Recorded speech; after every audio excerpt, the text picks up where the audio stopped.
हर हर महादेव मेरे मित्रों। पता है हम हिंदुओं ने बहुत तरक्की करी है तीन चीज़ों को लेके। पहली ये कि जिन त्योहारों की प्रतीक्षाएं हम 15 दिन से 1 महीने से करते थे कि दिवाली आ रही है, रक्षाबंधन आ रही है, आजकल पता है कि हमारे धर्मगुरु आते हैं, वो एसी में बैठते हैं और हमें ये बताते हैं कि आपका ये त्योहार इतने घंटे से इतने घंटे यानी 2 घंटे का त्योहार है। मैं ये सबसे पूछना चाहता हूँ भाई कि क्या और अन्य मजहब पंथ और इनमें है ऐसा कुछ कि वो अपने उत्साह का भी समय निर्धारित करे कि मेरा त्योहार मुझे इस घंटे तक मनाना है।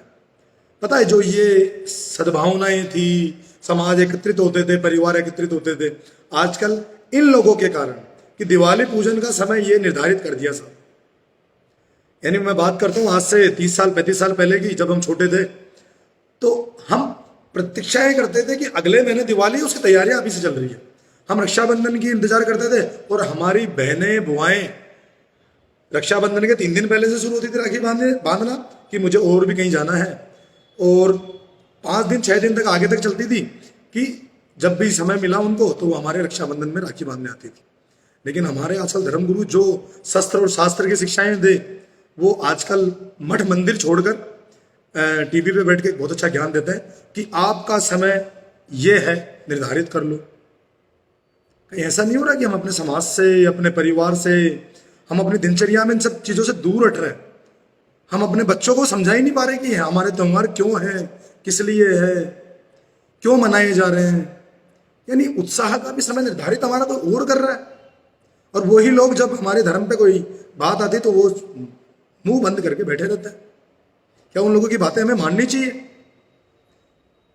जो एक मंच पे खड़े होके नचवा रहे हैं, ठुमके लगा रहे हैं लोग, और वो धर्मगुरु हमारे कब से ऐसे धर्मगुरु हो गए भाई। और दूसरी, हमने एक नया चीज है ना जो एक हमारे हिंदुओं पे लागू होती है और अन्य धर्मों पे जल्दी से नहीं होती।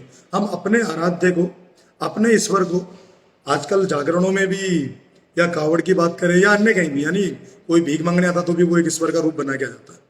अगर कावड़ भी बात करें तो हम लोग हमारे आराध्य का एक वेशभूषा बनाते हैं और उसको नचवाना शुरू कर देते हैं। या हम जागरण की बात करें तो जागरणों में भगवान कृष्ण के मित्र सुदामा जी या भगवान खुद स्वयं कृष्ण एक राधा नाम की एक और हम बिठाते हैं, उनके साथ नाचना शुरू करवा देते हैं कि उनके अगर हम 10% भगवान कृष्ण की 10% बातें भी अगर हमारे दिनचर्या में हम उतारे ना तो हमारी ये हालत नहीं होती भाई, है ना। जो हम अपने खुद ईश्वर की, अपने आराध्य की मजाक बना रहे हैं और दूसरों को हम ज्ञान देते हैं कि है ना वो लोग हमारे लिए ऐसा बोले। अगर वो बोलते तो बहुत बड़ा प्रोपेगेंडा हो जाएगा, टीवी पे डिबेट हो जाएगी, हमारे बहुत सारे धर्मगुरु आगे बैठ जाएंगे, पार्टी के कार्यकर्ता आगे बैठ जाएंगे और हमें ज्ञान देंगे कि धर्म ऐसे नहीं ऐसे ऐसे होता है ना। क्यों खुद पे लागू नहीं होता भाई। हाँ, और तीसरी बात जो ये आजकल बहुत ज्यादा ट्रेंड में चल रही है, जहां हो मंदिर पे तिरंगा लगा दो। साहब हमारे केसरिया भी थे, हमारे पचरंगी भी थे, सतरंगी भी थे, माता के भी झंडे थे। है ना, मैं किसी कलर की नहीं बात कर रहा। माता का झंडा था जो हरे रंग का था, या हमारा केसरिया था जो एक प्रतीक है हमारे सनातन धर्म का। हम इन चीजों से हट रहे हैं। आपने कभी देखा और किसी मजहब में, पंथ में इन चीजों को कि वो अपने चर्च पे तिरंगा लगा के हमेशा वो कर रहे हो, या उन्होंने अपने मस्जिद पे लगाया हो? देखा कभी आपने? पता है ये प्रोपगेंडा हम हिंदुओं में शुरू होता है और अपने पतन के हम खुद कारण हो रहे हैं। मैं ये बात इसलिए बार बार समझा रहा हूं कि भाई संस्कृति बची ना हमारी, अगर धर्म बचा तो राष्ट्र है, नहीं तो इस राष्ट्र के टुकड़े बहुत हो चुके भाई। बचा लो जो बचा है उसको, और समझ लो कि हम अपने ही धर्म का मजाक उन लोगों के सामने बना रहे हैं जो हमारे विरोधी बन के बैठे हैं। उनको जगह मिल जाती है, वो हमें हर बात पे जवाब दे देते हैं, उसके कारण भी हमें, है ना। तो शायद मैं सोच रहा हूं कि हमें जागरूक होना पड़ेगा, उन लोगों के खिलाफ मुकदमे लगाने पड़ेंगे जो हमारी आस्थाओं के साथ खेल रहे हैं, हमारी संस्कृति के साथ खेल रहे हैं।